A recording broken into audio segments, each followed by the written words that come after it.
ada pertanyaan mengenai menjatuhkan kehormatan sahabat dan juga secara umum kehormatan seorang muslim. Bolehkah kita duduk mengambil ilmu dari seorang ustadz yang notabene juga mendakwahkan sunnah, tapi memang sebelumnya sering melakukan tahdir ataupun menjatuhkan kehormatan kepada asatidzah lainnya ataupun kepada lembaga-lembaga dakwah dalam kajian-kajiannya. Namun karena sekarang ini mereka sudah tidak ada tahdir lagi dari ceramahnya dan katanya juga sudah tidak seperti dulu lagi, yang mana mereka sudah rujuk dari kesalahan mereka dulu. Bahkan asatidzah kita juga ada beberapa yang mengisi di kajian di markaz mereka. Nah, sekali lagi yang menjadi pertanyaan, apakah boleh duduk di majelisnya dan merekomendasikannya kepada yang lain? Alhamdulillah wassalatu wassalamu ala Rasulillah. Asyhadu an la ilaha illa syarika lahu wa asyhadu anna Muhammadan abduhu wa rasuluh. Allahumma shalli wa sallim wa barik. Ini pertanyaan, kalau dilihat dari pertanyaannya berkaitan dengan laskar jihad kayaknya. Dari pertanyaan itu berkaitan dengan laskar jihad. Ya, antum perlu ketahui juga bahwa laskar jihad ini didirikan oleh Ja'far Umar Thalib rahimahullah sejak 20 tahun yang lalu. Namanya Laskar Jihad. Dari nama ini udah nama yang bid'ah udah. Kemudian berkumpullah karena dia pengen jadi panglima gitu. Bikin Laskar Jihad untuk perang di mana? Ambon. Itu tahun 2000 itu. Kejadian tahun 2000. Tapi sebelumnya Ustaz Ja'far Umar Thalib ini rahimahullah sudah banyak mentahdir semua orang. Jadi yang ada sekarang ini pasukannya yang ada ini. Gitu. Jadi sudah banyak mentahdir. Semua orang ditahdir. Termasuk saya juga ditahdir. Saya sahabat dekat dengan beliau dari mulai di pondok sampai keluar pondok. Sampai saya ngajar di Salatiga, Tengaran itu tahun 88 sampai tahun 92 sama beliau juga sama-sama. Sampai keluar, kemudian saya belajar di Syekh Utsaimin rahimahullah, kemudian saya pulang, saya ngajar juga di pondoknya di Jogja, Sunnah. Di antara murid-muridnya itu yang sekarang itu yang jelaskan jihad seperti Zulkarnain, Muhammad Sunusi itu tahun 94 tuh, 95 itu dulu belajar sama saya. Masih banyak lagi itu. Puluhan udah yang belajar. Tapi di situ udah mulai mentahdir, dan saya ingatkan tentang tahdir ini bukan baru, dari mulai di Tengaran Salatiga sampai juga di Jogja. Saya kurang lebih 2 tahun yang ngajar di sana. Sampai 96 sampai datangnya Syekh Ali Hasan rahimahullah mendamaikan, tapi terus mulai tahdir terus sampai dirikan Laskar Jihad. Kalau lihat, tapi tetap menisbatkan kepada salaf ini, kelompok ini. Dan kemudian mereka bikin laskar, bawa senjata. Yang pertama kali demo di depan istana, ya mereka pertama kali. Bawa pedang. Pertama kali, nisbat kepada salaf. Apa salaf ada yang demo kepada penguasa? Enggak ada. Ini tahun 2000. Waktu itu presidennya Abdurrahman Wahid. Ini antum perhatikan, udah demo. Kemudian berangkat ke Maluku, ke Ambon untuk jihad. Bukan jihad, gak boleh. Kemudian teman-teman waktu itu nanya kepada Syekh Muhammad bin Shalih Utsaimin rahimahullah. Kira-kira 1 bulan atau 2 bulan menjelang beliau meninggal. Karena tahun itu beliau meninggal, Syekh Utsaimin. Dikirim surat oleh Syekh bahwa ini bukan jihad, bukan, kata Syekh. Bukan jihad. Tapi ini kewajibannya ulil amri. Perselisihan yang terjadi antara orang-orang Nasrani dan umat Islam di Ambon. Itu kewajibannya siapa? Penguasa. Kita bantu boleh, tapi menyatakan jihad tidak boleh. Masih belum puas, saya kemudian berangkat. Saya dengan Ustadz Abdurrahman At-Tamimi ke masyayikh untuk menanyakan apa benar ini jihad yang dimaksud, jihad Islam yang kita harus berperang. Saya berangkat ke Yordan dan juga ke Saudi Arabia untuk menanyakan kepada masyayikh dan ulama di sana. Semua jawabannya sama seperti Syekh Utsaimin rahimahullah. Saya ketemu dengan Syekh Ali Hasan rahimahullah, Syekh Salim Al-Hilali, kemudian saya ketemu dengan Syekh Abdul Muhsin Al-Abad, Syekh Rabi Al-Wad, dan yang lain banyak loh sudah saya ketemu. Menanyakan tentang masalah bahwa ini fitnah dan itu bukan jihad. Dan ini terus mereka lakukan sempat setahun atau 2 tahun begitu, kemudian pulang mereka bubar. Tapi tetap fikroh mereka kuat karena syubhat sudah masuk kan di kepalanya. Syubhat untuk mentahdir, syubhat untuk segala macam itu kuat. Makanya dikatakan oleh para ulama, syubhat kalau sudah masuk tidak akan keluar lagi. Sampai kapan? Sampai hari kiamat. Syubhat, kata para ulama, kalau sudah masuk itu nggak akan keluar sampai hari kiamat. Jadi yang ada di kepala mereka itu, yang mereka tahdir seperti saya, Ustaz Hakim dan segala macam, itu udah bagi mereka apa? Sesat sudah semua. Itu bagi mereka. Seandainya mereka bubar betul, namanya Laskar Jihad bubar, tapi tetap syubhatnya masih kuat. Ratusan orang yang jadi murid saya itu nggak pernah ketemu lagi udah. Bukan satu yang murid saya itu yang ikut Laskar Jihad, ratusan, tapi nggak pernah ketemu, nggak pernah. Kan itu udah makanan tiap hari itu, ngomongin Ustadz Yazid, Ustadz Hakim, Ustadz tiap hari itu makanan tiap hari itu digibahi, tadir. Nah sekarang kemudian katanya mereka tobat, ya urusan tobat urusan mereka dengan siapa? Dengan Allah. Tapi kita lihat muamalannya nggak ketemu sama kita, tetap tahdirannya juga nggak pernah dicabut itu, nggak ketemu. Kalau tadi disebutkan bahwa dia pernah mentahdir roja kemudian enggak, kita belum bisa lihat. Sama aja seperti orang-orang yang baru hijrah, orang baru hijrah. Apa kita yakin bahwa mereka tetap istiqomah dengan hijrahnya? Kan belum seperti itu. Nggak usah diangkat, nggak usah dibanggakan, nggak usah dipuji juga, nggak usah. Urusan dia dengan Allah. Gitu. Orang-orang yang sudah belajar dengan kita yang berjuang di medan dakwah ini banyak sudah. Gitu. Mereka biarkan aja sampai mereka. Kita mengajak mereka untuk kembali tetap, gitu. Tapi kenyataan kan nggak ada. Artinya mereka mau ketemu minta maaf nggak pernah. Mereka duduk sama kita, kok kita malah duduk sama mereka? Ini kan kebodohan, kejahilan. Mesti mereka yang datang untuk belajar kepada kita atau duduk bersama kita, bukan kita yang datang ke tempat mereka. Ini nggak benar. Kan orang yang mengikuti pemahaman-pemahaman yang sesat atau syubhat atau yang lain, suruh mereka untuk taubat dulu. Karena secara hukum asal kan nggak boleh belajar dengan mereka. Seperti hadis Nabi SAW, inna min asyratis sa'ah ayul tamasal ilmu indal asagir. Di antara tanda kiamat, yaitu orang belajar kepada siapa? Al-asagir, yaitu alul bidah. Kalau kita sematkan kepada mereka alul bidah, itu nggak zolim kita. Tidak zolim. Karena apa? Mereka juga sudah menuduh kita sebagai alul bidah udah puluhan tahun gitu. Kalau kita ngomong sekarang ini sekali ini wajar dong. Karena mereka sudah nuduh kita, cuma nggak lafadznya alul bidah. Lafadznya apa? Sururi gitu. Kalau ditanya sururi apa? Nggak tahu sururi itu apa. Nggak tahu mereka. Penisbatan sururi itu mereka nggak tahu. Dan saya sudah jelaskan di buku ini. Di buku Mulia dengan Masalah ini ada penjelasan apa yang dimaksud dengan sururi. Ada di sini lengkap penjelasannya. Jadi kalau udah seperti itu mestinya jangan gampang-gampang memberikan apa? Tazkiyah. Mungkin nggak orang itu balik lagi mungkin atau tidak? Mungkin. Banyak kan orang-orang yang baru hijrah balik lagi ada nggak? Banyak. Gitu. Bagi kita nggak usah muji, apalagi nulis di Facebook. Apa manfaatnya? Apa manfaatnya? Nggak ada manfaat sama sekali. Justru nanti membuat orang ini tertipu gitu dengan ilmunya mereka. Mereka tidak rasakh dalam masalah ilmu, tidak dalam masalah ilmu. Mereka udah buat fitnah ini bukan setahun 2 tahun, berapa tahun? 20 tahun lebih.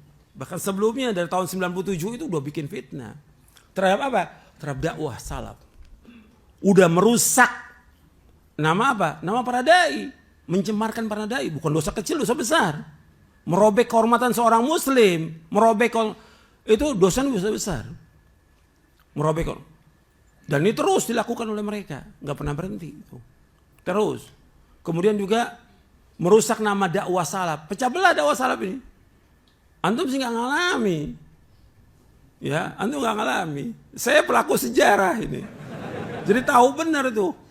Bagaimana sakitnya dicela, diejek, difitnah, dikucilkan oleh mereka. Karena mereka besar waktu itu. Kita 97, 98 masih kecil berapa orang.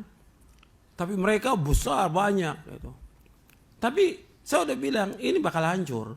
Karena orang yang cinta kepada kekuasaan, hubur riasa, kepemimpinan, pasti akan binasa udah. Nggak lama umurnya. Paling cuma berapa tahun. 2003 bubar semuanya udah. Nah terus sudah bubar, mesti kan tobat. Nggak ada yang datang. Ratusan tuh, yang saya bilang murid-murid saya tuh. Yang ustadz, nggak ada yang datang. Enggak. Tetap aja. Kenapa? Syubhat udah masuk. Yang ada di kepala mereka, ini nggak boleh belajar sama ini. Akhirnya apa? Mereka rata-rata futur, nggak belajar lagi. Sebagian mereka. Nggak belajar lagi. Bukannya kita nggak ngajak, kita undang mereka dalam kajian-kajian. Enggak. Setiap saya masuk ke daerah, saya undang mereka. Oh mereka murid saya kok, atau mereka tamatan Madinah murid saya dulunya. Atau mereka belajar di Yaman juga murid saya mereka semuanya. Tapi memang mereka tidak punya adab, itu nggak punya. Gitu. Seperti yang sekarang saya bilang para dai banyak nggak punya adab itu sekarang ini. Permasalahan adab nggak punya adab sama sekali. Nggak pernah mau ketemu, nggak pernah mau datang, nggak pernah juga. Ya pasti mereka salah lah. Nggak mungkin mereka nggak bicarakan tentang dakwah kita, nggak mungkin udah. Tuduhan banyak. Dan tuduhannya sama seperti yang mendirikan Laskar Jihad ini, tuduhannya sama. Gabung dengan As-Sofwa, Lajnah Khairiyah, Dewan Dakwah, terakhir Sururi. Itu nggak berubah. Kalau kita tanya buktinya, nggak pernah punya bukti. Mereka punya, sama sekali punya bukti. Tapi yang ada cuma fitnah. Apa nggak dosa? Ya dosa dong. Dosa besar merobek kehormatan seorang muslim. Kita berdakwah untuk menegakkan tauhid, menegakkan sunnah, dituduh oleh mereka apa? Ahlul bidah. Nggak boleh belajar, nggak boleh duduk di majelisnya. Ini udah bukan setahun 2 tahun, puluhan tahun. Kok sekarang tiba-tiba ada ustadz yang ngisi di tempatnya mereka? Ini kan kebodohan, ketololan, gitu. Karena nggak tahu, gitu, gampang sekali. Dan kadang-kadang juga baru diajak makan sama mereka, udah tazkiyah. Ya Allah, benar-benar keterlaluan ini. Emang kalau kita lihat, ya tujuannya mereka untuk apa? Cuma dikasih makan, dikasih duit, tazkiyah. Ya Allah, nggak ada harganya dakwah ini. Murah. Ya seperti yang sekarang ini, seperti itu. Nggak bisa nih dakwah ini besar, ilmu ini besar, dan sudah diusung udah puluhan tahun untuk menegakkan. Mereka bikin pecah belah umat. Mereka merusak hormat para dai. Mereka memfitnah dan segala macam. Mestinya disuruh mereka tobat. Bukan datang. Tetap aja orang yang kena syubhat, ente isi 10 kali, 20 kali, tetap aja nggak berubah. Kecuali dari hatinya sendiri mereka taubat kepada Allah. Justru dengan itu, nggak apa-apa, kita kan juga tahu mereka ngisi. Nggak bakal terima. Karena mereka biasanya orang-orang begitu itu, apakah kelompok itu ahlul bidah, atau takfiri, atau jamaah tahdzir.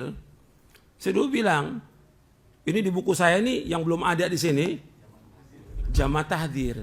Satu udah ada sih, JT, jamaah tabligh udah ada di sini, tapi tahdzir belum ada. Gitu. Mungkin nanti perlu dimasukkan juga itu, jamaah tahdzir. Karena termasuk kelompok-kelompok yang sesat dan menyesatkan kaum muslimin. Gitu. Meskipun mereka mengakui bahwa mereka mengikuti dakwah salafiyah. Jadi apa yang dilakukan oleh sebagian ustadz datang kepada sana, itu gak benar, tidak benar. Jadi jangan datang, kita bikin pengajian di tempat kita, dia mau datang silakan. Mau datang silakan. Tapi kita datang ke tempat jangan, membesarkan dan fitnah buat dakwah salaf nantinya. Dan fitnah buat orang-orang awam. Betul kita datang. Ketika kita datang, murid kita ikut datang atau tidak? Datang. Yang baru-baru ngaji, lihat, oh ustaz ngisi situ, semua ikut kan? Kita ngisi cuma sekali, murid kita ikut kajian berapa kali? Ratusan kali. Iya tidak? Kalau akalnya waras. Gitu. Ketika kita ngisi sekali, tujuan mereka apa? Supaya murid kita yang sekian banyak ini datang ke situ. Datang betul. Udah kita ngisi cuma sekali atau 2 kali umumnya. Tapi murid kita karena di situ ada pengajian ustadz-ustadz mereka, ikut ngaji apa tidak? Ngaji. Dapat banyak jamaah mereka. Mestinya enggak begitu. Jangan sekali-kali atau gampang-gampang memberikan tazkiyah kepada orang atau jamaah atau kelompok, jangan. Kita harus wara, takwa kepada Allah. Kita nggak tahu tentang akibat. Dan yang sekarang ini kalau kita lihat sekarang ini, para yang ada ini tidak tahu dan tidak belajar tentang fikul ma'alat. Akibatnya gimana gitu. Seperti waktu saya bicara banyak lah tentang dakwah ini, apa akibatnya? Pasti ada akibat, nggak mungkin enggak. Waktu dulu pembahasan tentang pemilu, saya bilang antum jangan ikut-ikut di sini, udah urusan banyak kaum muslimin, antum jangan ikut di dalam, jangan ikut ngomong, udah diam aja sudah sebagai rakyat gitu. Diam aja udah. Terserah orang mau milih atau enggak milih, jangan ikut campur dan jangan ngomong. Udah. Karena apa? Nanti akan bahaya, akibatnya bahaya nanti. Ketika udah dia berkelompok milih, nah itu bahaya sudah. Dan ini terjadi. Kita ingatkan. Belum lagi tentang sholat tetap berjamaah atau musibah, pandemi segala macam tetap di masjid rapat safnya. Ini enggak sholat di rumah. Akibatnya apa? Banyak yang enggak sholat sampai sekarang. Enggak ke masjid sampai sekarang. Udah pandeminya udah hilang, enggak sholat di masjid. Dipegang tuh fatwanya sholat di rumah. Makanya kita harus belajar tentang fikul ma'alat. Akibatnya apa nanti? Gitu. Seperti bicara soal donasi saya berkali-kali. Karena ada fikul ma'alat. Akibatnya apa nanti? Berat akibatnya. Dan ini berat, udah terjadi, kita harus bicara, nggak boleh diam. Sama seperti ini. Antum datang ke tempat itu berat nanti. Akibatnya apa? Murid-murid antum akan datang ke sana untuk belajar kepada mereka. Antum cuma ngisi sekali 2 kali. Tapi murid antum akan belajar kepada mereka. Jadi mereka aja. Jadi kelompok baru, jamaah tahdir yang baru. Generasi ke berapa ya? Keempat atau kelima nih generasinya, nggak tahu nih. Jangan, justru kita ngajak mereka untuk kembali kepada Quran wa sunnah al-fahmi salam. Bergabung dengan kaum muslimin. Bukan kita bergabung dengan mereka, mereka juga bergabung. Karena mereka sudah memisahkan diri dari jamaah kaum muslimin. Dengan mereka demo, dengan mereka mentahdir, udah memisahkan diri. Yang justru mereka harus bergabung dengan kita, bukan kita masuk ke mereka. Jelasin sampai sini? Kalau saya mau cerita panjang ini. Masalah ini. Dan kita udah memperingatkan mereka bukan sekali 2 kali. Berkali-kali. Kepada pendirinya Ja'far Umar Thalib rahimahullah. Saya udah ingatkan di rumahnya. Sampai semua yang ditahdir saya kumpulkan. Ya ini juga bantuan dari beberapa ikhwan di Surabaya. Kita kumpul di Tawangmangu tahun 96. Semua datang, saya, Ustadz Hakim, Ustadz. Semua ada Ustadz. Ustadz Abu Nida, Ustadz Aun, semuanya datang itu kumpul di Tawangmangu untuk islah antara Ja'far dengan semuanya. Tapi nggak mau islah. Sudah tahun berikutnya lagi saya datang lagi, nggak tahu. Tahun itu juga saya masih mengingatkan Ja'far untuk kembali. Gitu. Ini nggak bisa nih tahdir merusak nama dakwah. Tapi nggak mau. Setelah itu karena nggak mau, saya ditahdir malah. Saya dibilang dajjal, syaiton, segala macam. Udah, 100 lakop udah. Tapi dakwah tetap jalan. Kita difitnah, segala macam. Kalau udah pimpinannya ngomong begitu, muridnya ikut nggak? Oh ya ikut muridnya. Dan masih banyak muridnya sampai sekarang yang seperti itu. Jadi jalan aja terus dakwah. Nggak boleh kita diam. Dan kita harus ingatkan mereka. Tapi jangan kemudian kita gampang-gampang memberi tazkiyah. Ini merusak nama dakwah salaf ini, yang seperti ini. Menyebutkan nama-nama orang yang juga di Facebook. Aduh apa, nggak ada manfaat sama sekali. Nggak perlu. Kita juga nggak tahu tentang akibat akhirnya, dia juga nggak tahu kan kita. Gitu. Sampaikan ilmu yang bermanfaat aja buat mereka. Untuk antum nulis di Facebook, tulis yang bermanfaat. Sekarang banyak di Facebook orang nulis yang nggak manfaat sama sekali. Antum tulis hadits, syarah hadits dari penjelasan para ulama, manfaatkan. Gitu. Daripada nulis yang segala macam yang gak ada manfaatnya. Antum akan ditanya dari kiamat nanti tentang apa yang antum tulis nanti. Mudah-mudahan bermanfaat. Wassalamualaikum Muhammadin sallallahu alaihi wasallam. Subhanakallahumma bihamdik asyhadu an la ilaha illa anta astaghfiruka wa atubu ilaik.